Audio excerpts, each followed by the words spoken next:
No, I think in general, I think, when we talk about coaching better, I think it's, there's a number of different things that I would throw under that category. One is put your players in a position where, they're not making mistakes. So maybe that falls on coaching to keep it simple so those guys can go play and play fast and play free. I think the second thing is to get players on the field that are fresh. So we don't have guys that are fatigued and making mental mistakes. And I think that's probably the next thing. We got to get rotations. We got to get guys on the field, keep it more simple in a sense that we can get multiple players on the field, even if they are a little bit more inexperienced. Let them go play. And I think that was probably the second end of what I was referring to, but on both sides of the ball. With regard to the issues that you've had in protecting Cone, I mean, is he getting everybody? Is he getting the guys in the right protection? Is it just a breakdown? Is it a combination of things? Yeah, it's a little bit of both. I mean, we're playing with, a third left tackle, so that's one element. But I thought that, later in the game, Tosh Baker did a nice job using his length, used his hands and his arms and, his size. He's 6'8". You can't teach that. I think there were a couple of occasions where we didn't pick up a corner blitz, and that's generally not on the offensive line. And then I think we had, a situation where we misidentified where our blitz was coming from. So a little bit of everything. I think that, when we look at and evaluate pass protection, I think everybody says, well, how's your offensive line doing? We don't feel like we're in a bad position on the offensive line.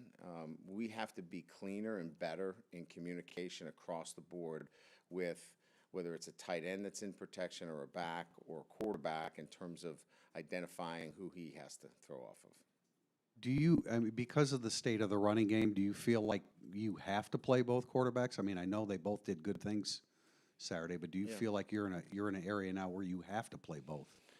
Well, it certainly opens up the running game when you have a quarterback that can pull off of an end that's chasing a play down from the backside. So I think the plan all along was to get Tyler some work, and that was going to enhance our running game as we, transition a little bit there.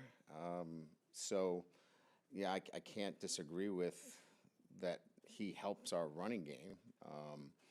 We still are, I think, in a process of fine-tuning what we really want to be relative to the running game, and I think we're getting closer to what we feel like is going to be, our staple plays. Look, running the ball for me still is about short yardage, right?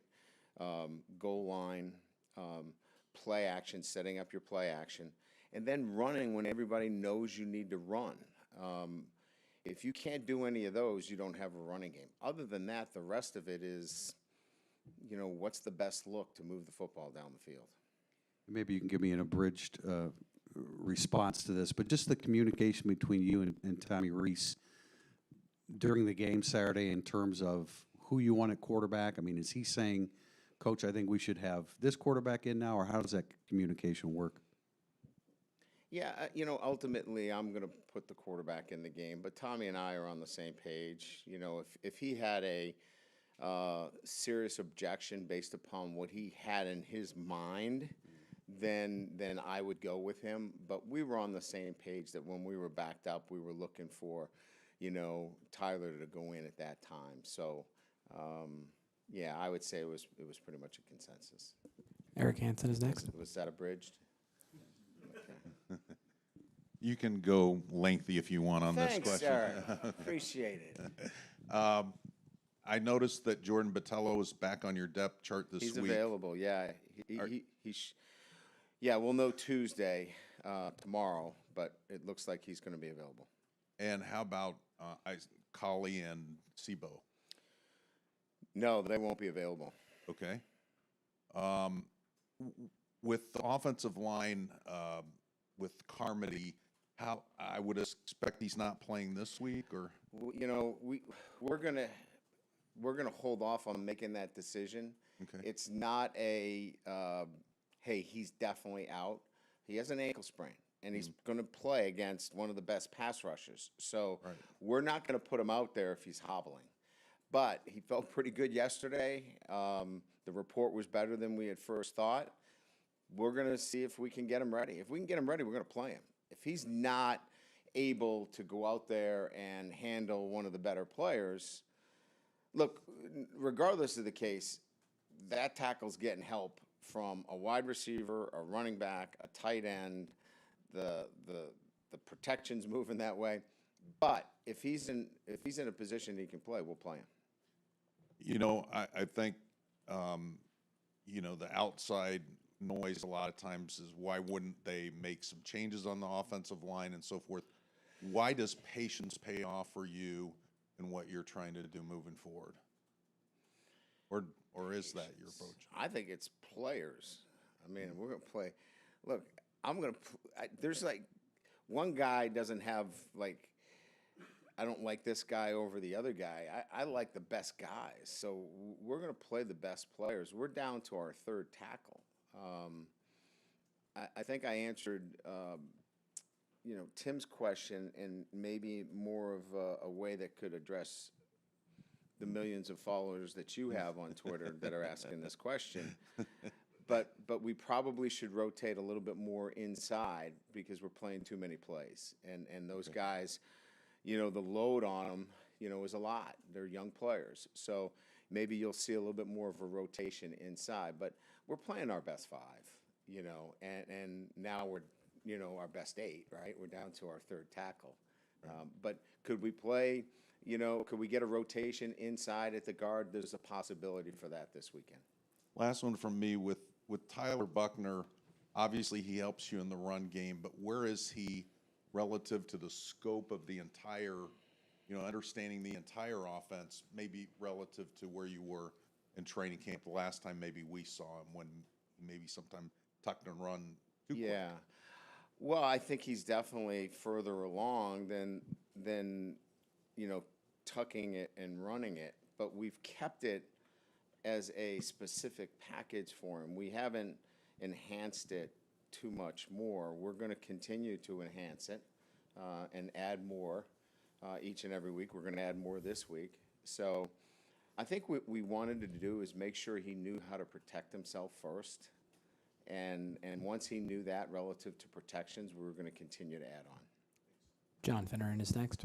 Brian, I wonder if you could tell us what your discussions were with Marcus, you know, after the game Saturday, as in regards to what you need to do to contain the long plays and things like that have cropped up the first 2 weeks.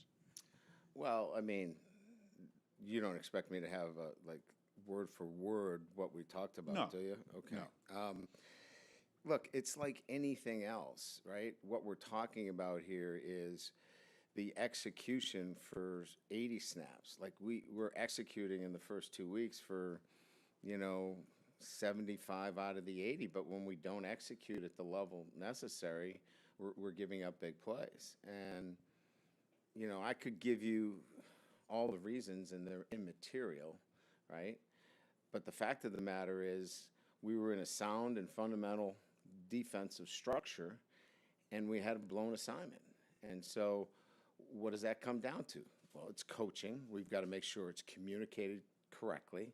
The guys are hearing the call and then executing it. So we're all in this together. So Marcus knows that we've got to coach better and we've got to execute better and eliminate those big plays. But we threw an interception for a touchdown, and we eliminate those two big plays. We held a really good Toledo offense to a pretty pedestrian day, but we didn't. We threw a pick, and we gave up a big play run, and we give up a, you know, a crazy wheel route, you know, that, you know, just should never happen, but it did. So you go back and you look at communication, execution, what you're doing, and if you believe in all those things, which I do, that what we're doing is sound and fundamental, we just got to coach better, and we got to play better. And then, and talking a little bit about what Purdue brings in here with their passing attack, talk a little bit more about the quarterback and Yeah, I mean, he's so accurate, right? I mean, in terms of he can make it a long day because, you know, his precision in throwing is really good. And then if you try to get too aggressive, he can put the ball over your head. You know, he's got really good receivers, and it's not just Bell. He's got two good tight ends. You know, it's a really good offense, and we're going to have to do some things in coverage. We can't just line up and play man the whole day. You know, we have to do some other things to disrupt them, and we've got to get a pass rush. So anytime you face a really good quarterback, I think the narrative stays the same, right? Give him some multiple looks in the back end and throw him off his timing. I don't know that that's ever changed in my 31 years of how do you disrupt a good quarterback. We'll have to do the same against this kid. Angelo Dakota is next. Coach, you said after the game the fans played a big impact in throwing Toledo off down the stretch and helped you guys win the game. At the same time, attendance was just under or around 62,000. Obviously, that one would think would not be a problem with Purdue coming in. But were you surprised to see the number that low? And is that a concern with the fan base moving forward for you? Yeah, so, I mean, how much time do I really have to worry about, you know, getting fans in? You know, would I like 76,000 or what capacity is? Yeah, but we're living in a time where, you know, there's electronic tickets, there's COVID. You know, did people see it as a marquee matchup? I don't know, you know. I have so many problems that I have to deal with on a day-to-day basis that I got to hope that our marketing people and everybody else, you know, takes care of that.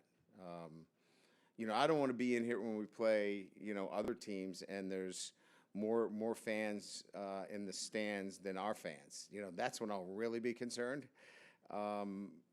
But, you know, you bring up a valid point, you know, but I just don't have time to really concern myself with it. Look, we've won 35 of our last 40 games. If that's not good enough, I don't know what else to do. Tyler Horka is next. Brian, right here in front. Oh. You said after the game that Tyler Buckner would have been. I think I say too much stuff after the game, now that I think about it. Can we shorten it up a little bit? Or just tell me to shut up or something. Goodness. You said, I said what again? You said Tyler would have been capable of leading that last drive had you had call on him.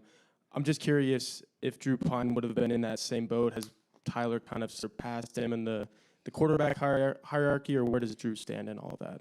No, we think Drew's extremely capable of leading that drive as well, and he has, you know, in our 2-minute on Wednesdays, he'll go in and run with the first group. We try to keep them all sharp, never knowing what the circumstances might be. No, we've got great confidence in Drew. So in the event that Jack was not available long term, would you turn to Tyler, or is Drew, you know, ready I think for that? they're all very capable of running our offense. You know, I think circumstances really dictate how you would move in that direction, but I don't know that there's 1 second of hesitation between Tom and I relative to what Drew's capable of doing and how he can run our offense. Hey, Brian's up next. Brian over here. After Florida State, you made a point. You pointed out that the guys weren't content just getting the win because of the way they played, and you wanted them to relish the win. I'm curious, mentally, where are they right now? Are they content with being 2-0 but not playing to their potential, or I'm just curious, kind of the sense you get in terms of their satisfaction level. No, they have a standard, and you know, winning is not simply their standard, right? They want to be champions, and they know that this performance of the last couple of weeks was good enough to get a win, but it's not going to take them to a championship level. And so they know, we know as coaches, we have to coach better and they have to play better. So I don't think there's anybody in the building walking around going, this is the best 2-0 football team we've ever had before. But we also remember that in 2018, you know, we had the hands team on the field against Ball State, and we went undefeated that year, and that was a 4-18 in the MAC. So there's no panic. We got to get better. We know the things that we have to work on. We are transitioning some personnel, but we're committed to playing to a higher standard, and I think our guys, if you're asking what the pulse is, nobody's content with, as coaches or players, just winning games without playing to a standard, and we're not playing to the standard, and we'll keep working towards that end. Aside from, excuse me, the interception, how do you feel like Jack played overall on Saturday?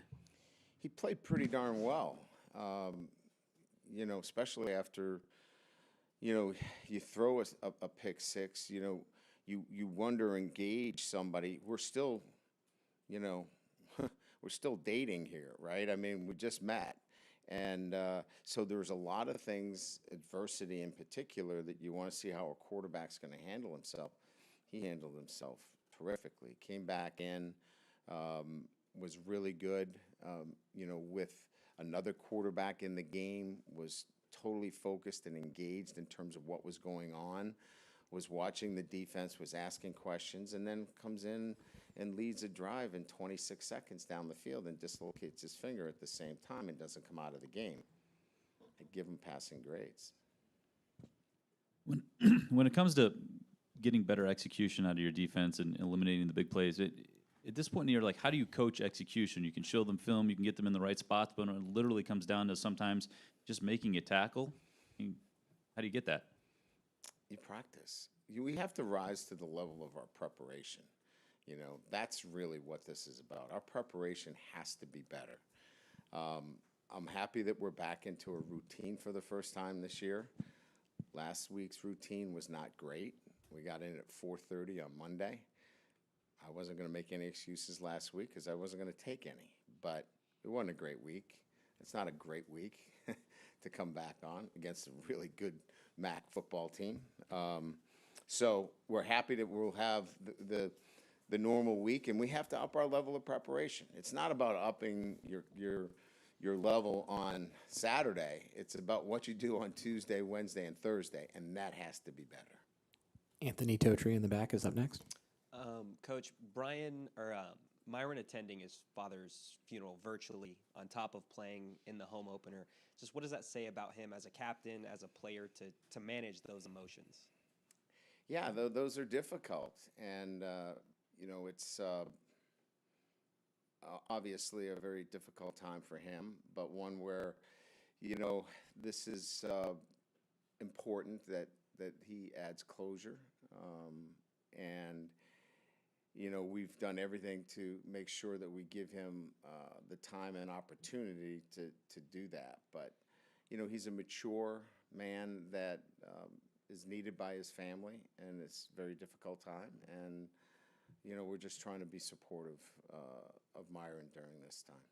Kevin Austin, Michael Mayer, both coming up with some big-time catches, that last drive specifically against Toledo. What does it say, and how comfortable is it to have, Jack to have those two security blankets, not just one? Yeah, we need more. We need more blankets.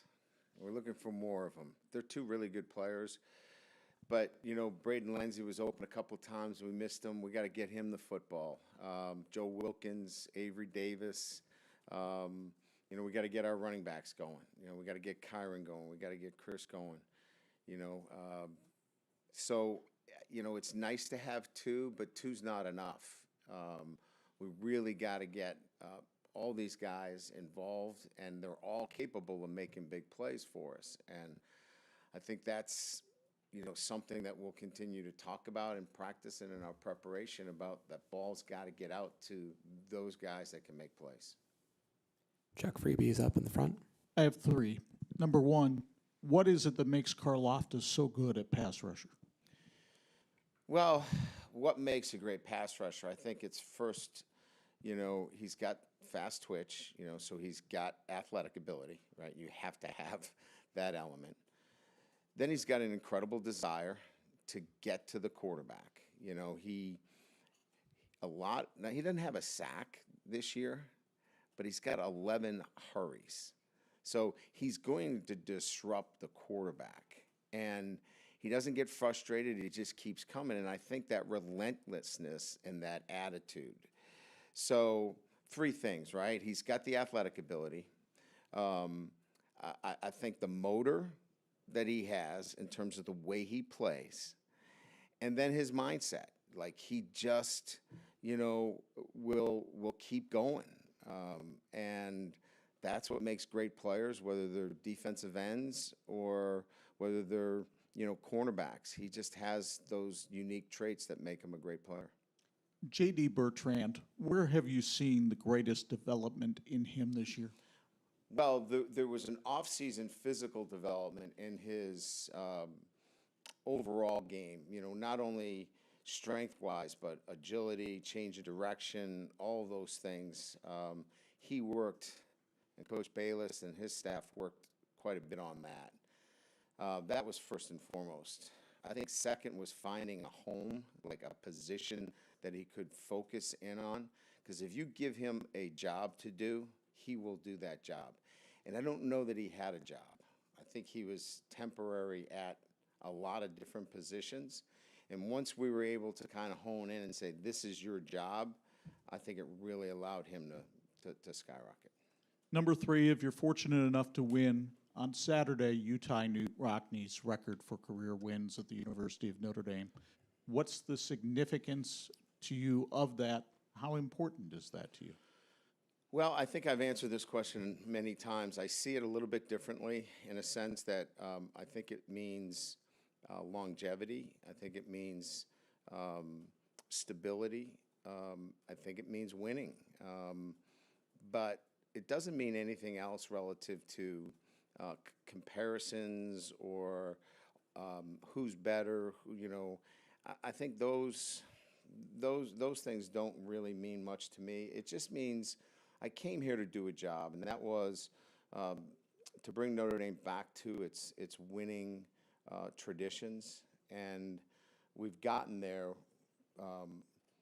by being, consistent and having stability. I think that's what it means more than anything else to me. Patrick Engel is next in the front. Brian, when we see Tyler come off the field and Jack be one of the first guys to greet him and celebrate with him, how much easier or comforting does that make whatever decisions or involvement that Tyler has going forward, just knowing that Jack seems to embrace it? Well, it's helpful. Yeah, I've had less warm embraces from other quarterbacks. So yeah, that's extremely helpful. That's the kind of guys they are. We were pretty transparent when we went into this transfer process about what the roles were going to be. So, we had a good sense of the personalities involved in this. But yeah, I would tell you that's kind of what we expected. And then on play action, at least numbers-wise, it seems like that's been something that's been successful for you. What do you think has kind of gone into that, whether that's something that Jack really likes running or just why that caters well to the personnel you guys have there? Well, generally play action is best when you have a really, really good running game, and that's not really the case right now. So I don't know if I have a great answer for you.